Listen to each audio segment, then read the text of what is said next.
ድርሳነ መድኃኔዓለም። አንድ አምላክ በሚሆን በአብ በወልድ በመንፈስ ቅዱስ ስም አምነን ሦስትነትን ያለማስቀደም ያለማስከተል የመድኃኔዓለምን ድርሳን በእግዚአብሔር ስም እናሰማለን። ማስተማርን ያከናወነ በገጹ የሚታይ በበረድና በእሳት ጠፈር ማደሪያውን የሠራ በቀኙ በኪሩቤል ራስ ላይ መንበሩን ያስያዘ መሄጃውን በነፋስ ክንፍ ያደረገ መሰወሪያውንም በጥላው ዙሪያ ያደረገ የሚያየው የሚመለከተው የሌለ አነዋወሩን በምስጢር ያራቀ መዋቲ የሰው ልቦና የማይደርስበት የመላእክትስ እንኳ ዕውቀት የማይቀርበው ምድርን የሚለካት ሰማይን የሚሰነዝረው ውሃን በእፍኙ የሚይዛት ባህሩን የሚሰፍረው ውሃውን በደመና የሚቋጥረው ዝናቡን በጉም ክንድ ላይ ወደ ላይ የሚያወጣው በነጎድጓድ እግር የሚያሽከረክረው በመብረቅ ድምፅም የሚያናግረው የተሳለ የአንደበቱ ሰይፍ የኃጢአትን ግንድ የሚቆርጠው የጸና የትእዛዙ ሥራ የወንጀልን ሕንፃ የሚያፈርሰው የተሳለ ሰይፉን ከኃጢአተኞች ሥጋ የሚያጠግበው የቅናት ጦሩን ከሕግ ተላላፊዎች ደም ፈጥኖ የሚያሰክረው ደረቁን ከእርጥቡ ጋር እንዲያደረገው ውእዩን ከቆሪሩ ጋር እንዲያደረገው ቸሩ መድኃኔዓለም የሚወደው አዳምን በምሳሌው የፈጠረው ቅን ፈራጅ ትዕቢተኛውን የሚያዋርድ የተዋረደውን የሚያከብር ንስሐ የገባውን ይቅር የሚለው ርዕሰ ልቦናችንንና አንቃ የአንደበታችን አውታርና አንቀሳቅስ አፋችንን ንክፈት የመድኃኔዓለምን መከራውን እንዲህ እያልን እንናገር ዘንድ የማይታመም ኃያል የማይደክም ጽኑ የማይሞት ሕያው መከፈል የሌለበት ቅድመ ዓለም የነበረ የማይዳሰስ ፀሐይ የማይጨበጥ ነፋስ እሱ መድኃኔዓለም ነው። ስለኛ መከራ ተቀብሎ ለሁላችን ቤዛ ይሞት ዘንድ በድንግል ሥጋ ሥልጣኑን ፈጽሞ የሰወረ ለአባቱ አስደናቂ ጥበብ እሱ ነው። ለወለደው ሐሳቡ ክንዱ ነው። የፈጠረውን የሚሰማ ለላከው የሚታዘዝ ለዘላለም ጸንቶ የሚኖር ክንድ እሱ ነው። ለወገኖች ኃይልን አሳያቸው ሕዝብህንም በክንድህ አዳንካቸው ተብሎ በዳዊት እንደተነገረ ሁለተኛም በክንድህ ጠላቶችን ነቃቀልካቸው። ክንድህ ከኃይል ጋር ነው፣ እጅህ ጸናች ከፍ ከፍ አለች እንደተባለ ዳግመኛ የእግዚአብሔር ሥራው ድንቅ ነው፣ የቀኙ ማዳንና ክንዱም ልዩ ነው ተባለ። ዳግመኛ አብ ስለ በኩር ልጁ እጄ ትረዳዋለች ክንዴም ታጸነዋለችና እሱ አባቴ ይለኛል እኔም የበኩር ልጅ አድርገዋለሁ አለ። ስለሰቀሉትም ሰዎች ጠላቶቹን በፊት አጠፋቸዋለሁ፣ እጅህ ጠላቶቹንም አጎሳቁላቸዋለሁ አለ። ዳዊትም ጠላቶችን ነቃቀልካቸው አለ። ስለ ጻድቃንም እነሱን አጸና፣ ምድርን የወረሷት በጦራቸው አይደለም፣ ክንዳቸውም አላዳናቸውም፣ ክንድህና ቀኝህ የፊትህም ብርሃን ነው እንጂ አለ። ልዑለ ኢሳይያስ ስለሱ ማወቅን አላወቁምና ይፈሩ ይጎሳቆሉ አለ። ማርያምን በክንዱ ኃይልን አደረገ አለች።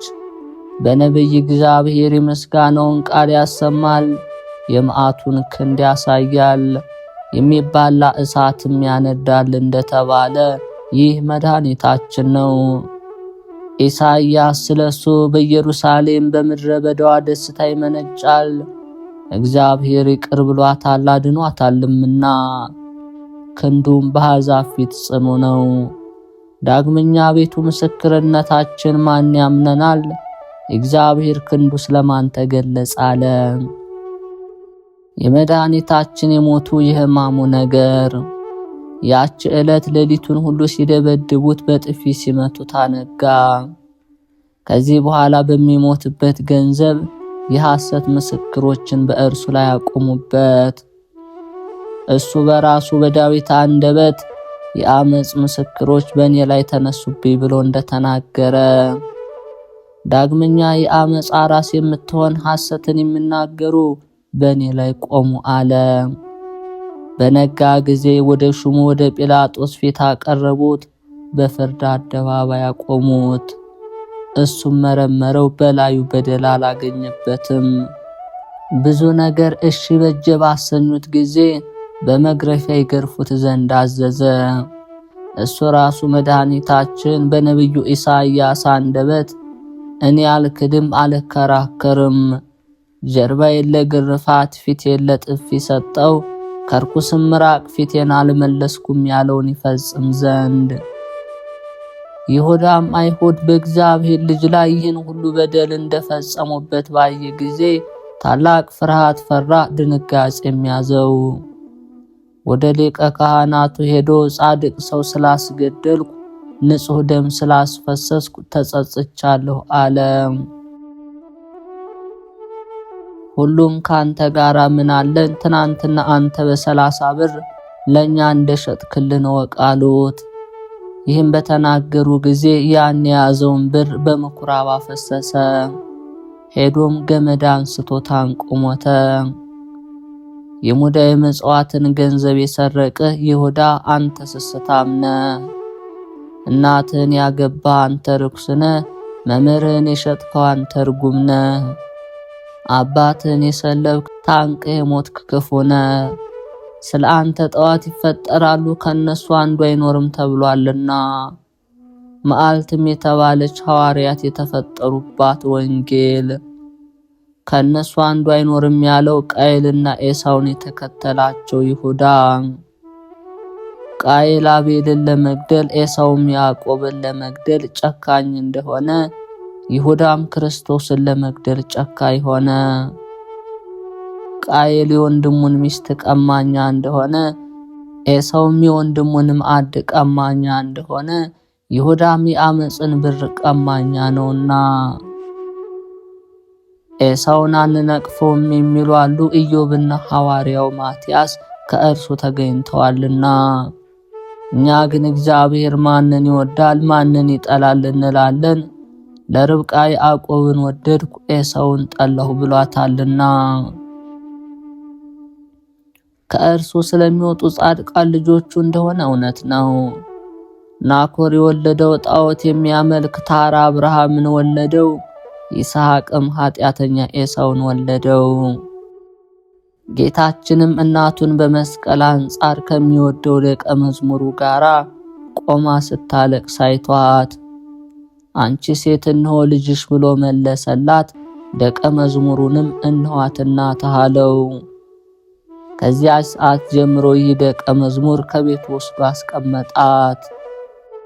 መድኃኒታችን እናቱን ያሰናበታት ለምንድን ነው?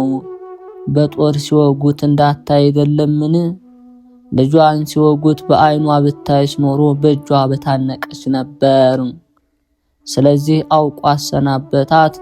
እሷም ከመለኮት ቃል አልተላለፈችም። ነገር ግን ማርያም ልጄ የሥጋህን አስከሬን አቅፍ ያለቅስ ዘንድ ማን በሰጠኝ? ልጄ ሐዘኔን ከማን ጋር ፈጽማለሁ? ለቅሶዬንስ ከማን ጋር ጨርሳለሁ? እያለች እየጮኸች እያለቀሰች ሄደች። እንዲህም እያለች ስታለቅስለት የምትሄድበትን አላወቀችም፣ ልቦኗ በእንባ ስካር ዘንግቷልና። ከዚያችም ቀን ጀምሮ ልጇን ከሙታን ተለይቶ ተነስቶ እስከምታየው ድረስ በሄደችበት ሁሉ እህል አልቀመሰችም፣ ውሃንም አልጠጣችም። ወንድሞቼ ስሙ፣ ከአዳም ጀምሮ እስከ ዓለም ፍጻሜ የሆነው ሁሉ የድንግል ማርያምን ለቅሶ አይተካከለውም። ፀሐይ ባቆለቆለ ጊዜ የመድኃኒታችን ጥላው በቀኝ ወዳለው ቀማኛ ወደቀበት።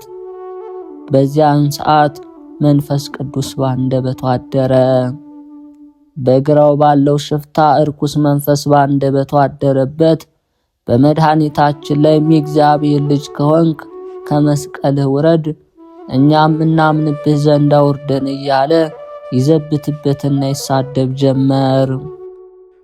ያን ጊዜ ጓደኛው አንተ ሰው በፍርድ ውስጥ ሳለን ፈጣሪ እግዚአብሔርን አትፈራውምን? ለእኛስ ይገባናል፣ እንደ ሥራችን ተከፍሎናል። እንደዚህ እያለ ገሰጸው። አሁንም በደል የሌለበት እውነተኛ የባህሪ አምላኪ ነው። ይህንንም ብሎ ይህ ቀማኛ አቤቱ አዳምን ከልጆቹ ጋር ለማዳን የተላክ ሆይ በመንግሥት አስበኝ። አቤቱ ካነዋውር ሳትነዋወጽ ከድንግል የተወለድክ ሆይ በቸርነት አስበኝ። አቤቱ አንተ ዓለምን የያዝ ስትሆን እንደ ሌባ የተያዝክ ሆይ በቸርነት አስበኝ። አቤቱ የመላእክት ሰራዊት በፊት የሚቆሙልህ ሲሆን በፍርድ አደባባይ የቆመ ሆይ በቸርነት አስበኝ። አቤቱ አንተ በስር ያሉትን የምትፈታ ስትሆን በብረት ችንካር የተቸነከርክ ሆይ በቸርነት በመንግሥት አስበኝ። አቤቱ አንተ ምድርን በባህር ላይ ያጸናሃት፣ ሰማይን እንደ ጣራ የሰቀልከው ስትሆን በእንጨት መስቀል ላይ ተሰቀልክ ሆይ በምህረት አስበኝ። አቤቱ አንተ ሰማይን በከዋክብት ያስጌጥከው ስትሆን የሸዋ አክሊልን የተቀዳጀ ሆይ በቸርነት አስበኝ።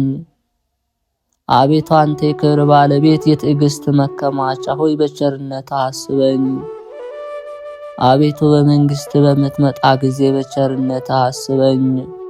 ወንበዴውም ይህን ባለ ጊዜ መድኃኒታችን ዛሬ በመንግሥቴ ከኔ ጋር እንደምትኖር እመንብኝ። እነሆ እኔ መላእክት በእሳት ሰይፍ ወደሚጠብቋት ገነት በደሜ ቀለምነት ከተጻፈ መልእክት ጋር እልክሃለሁ። አንተም ከፍተ ከቀደሙ አባቶች ቀድመ ግባ ብሎ መለሰለት። መድኃኒታችንም ከቀማኛው ጋር ይህን ተነጋግሮ ከፈጸመ በኋላ ተጠማሁ አላቸው። በዚያን ጊዜ በመብሌ ሐሞት ጨመሩ፣ ለጥሜ መጻጻን አጠጡኝ ብሎ እንደተጻፈ ከርቤን፣ ሐሞትን፣ መጣጣን፣ አረንጓዴን የአሽክት ቅጠል ጨምረው በመፋጠን እየተሽቀዳደሙ አምጥተው በዘንግ አስረው ካፍ ውስጥ ጨመሩለት። መድኃኒታችንም ሐሞቱን ጠጥቶ ኤሎሄ ኤሎሄ እያለ ወደ አባቱ ይህንን ብሎ በመጽሐፍ ያለው ሁሉ ደረሰ፣ ተፈጸመ። ራሱን ዘንበል አደረገ፣ ነፍሱንም በፈቃዱ ለየ። ነፍሱም የዚያን ጊዜ ተለየች። የዚያን ጊዜ አንድ ወታደር ጦሩን አንስቶ ሮጦ የቀኝ ጎኑን ወጋው፣ ከሱም ደምና ውሃ ፈሰሰ። በዚያም ሰዓት ሰማይና ምድር ተነዋወጡ፣ አለቶች ተሰነጣጠቁ፣ የቤተ መቅደስ መጋረጃ ከላይ እስከ ታች ተቀደደ፣ መቃብሮች ተከፈቱ። መልአከ ሞት ዲያብሎስ የመድኃኒታችን ቃል በሰማ ጊዜ እንዳስለመደ የሚወጣው መስሎት ወደሱ ሮጠ። በላዩም ብርሃነ መለኮቱን አይተው በታላቅ ቃል እኔን ያጠፋይ ዘንድ በእኔ ስልጣን ያለው ሥጋ የተሰጠው ይህ ማን ነው? እሱ ሰማያዊ ሳለ ምድራዊ ሥጋን የለበሰ ይህ ማን ነው?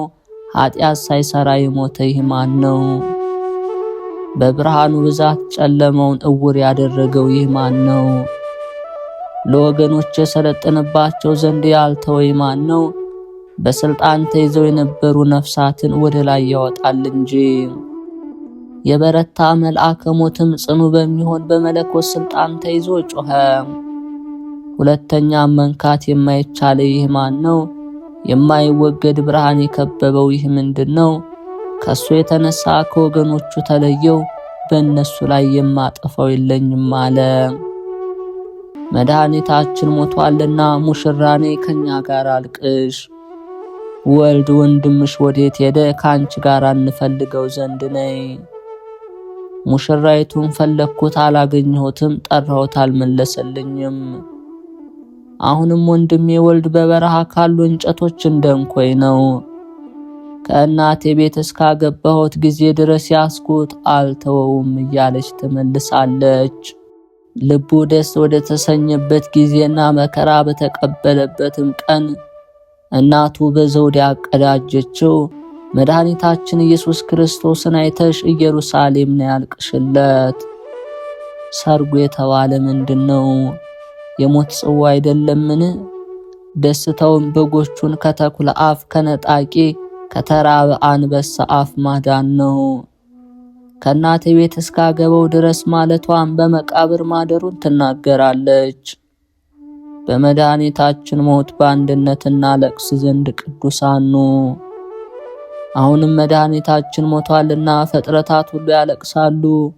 መያዝንና መታሰርን የተቀበለ መድኃኒታችን ሞቷልና፣ ጥፊንና ግርፋትን የተቀበለ መድኃኒታችን ሞተ። መደብደብና መመታትን የታገሰ መድኃኒታችን ሞተ።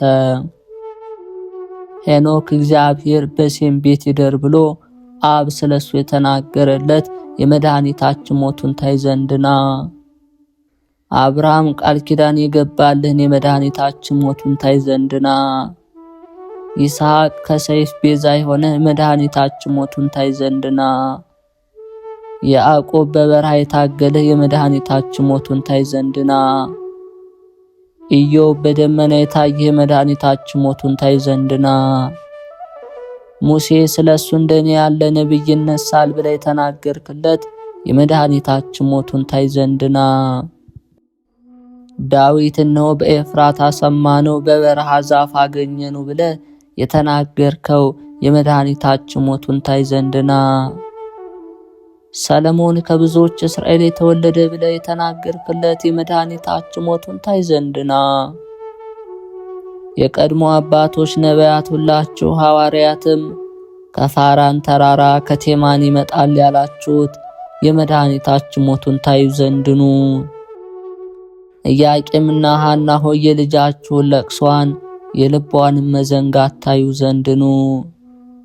ከሔዋን እስከ ፋኑኤል ልጅ እስከ ሐና ያላችሁ ሁላችሁ ቅዱሳን ሴቶች የድንግል ለቅሷን ታዩ ዘንድኑ።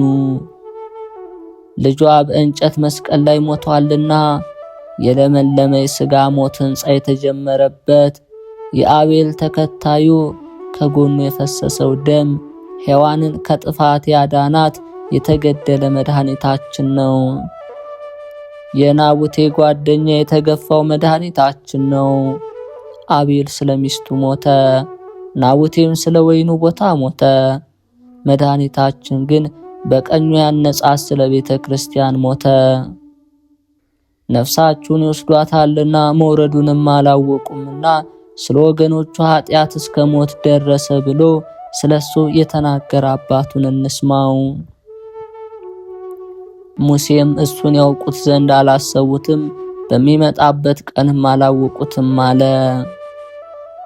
እዝራ በባህር ጥልቅ ያለውን ማወቅ እንዳይችሉ ወልድን ማወቅ እንዲሁ ሆነባቸው አለ። ጳውሎስን ብታውቁትስ ኖሮ እግዚአብሔርን ባልሰቀላችሁት ነበር አለ። ኀፍረቴ ጉስቁልናዬ በሚያሰቃዩ ፊት ነው፣ ሰውነቴ ስድብንና ጉስቁልናን ታገሰች። አሁንም ጠላቶችን ተከትዬ ይዛቸዋለሁ፣ እስካጠፋቸው ድረስ አልመለስም፣ አስቸግራቸዋለሁ። መቆምም አይችሉም፣ ከእግሬ በታች ወድቃሉ። በጠብ ጊዜ ኃይልን አስታጥቃቸዋለሁና። ሸክላ በሰሪው ላይ እንዲህ ይኮራል፣ ፍጡርም በፈጣሪው እንዲህ ይታበያል። ሥራ በሰሪው ላይ በዚህ ልክ ይታበያልን? ባሪያ በጊዜው ላይ ይታበያል። የመድኃኔ ዓለም ይቅርታው ከሁላችን ጋር ይሁን። የመዝገበ ቅዱሳን ተከታታዮች ይህንን መንፈሳዊ ቻናል ቪዲዮውን ላይክ፣ ሰብስክራይብ በማድረግ ሐሳብ አስተያየታችሁን የሚሻሻሉትን ኮሜንት ላይ እንድታቀርቡ በእግዚአብሔር ስም እንጠይቃለን። የቅዱሳኑ በረከት ከሁላችሁ ጋር ይሁን። አሜን።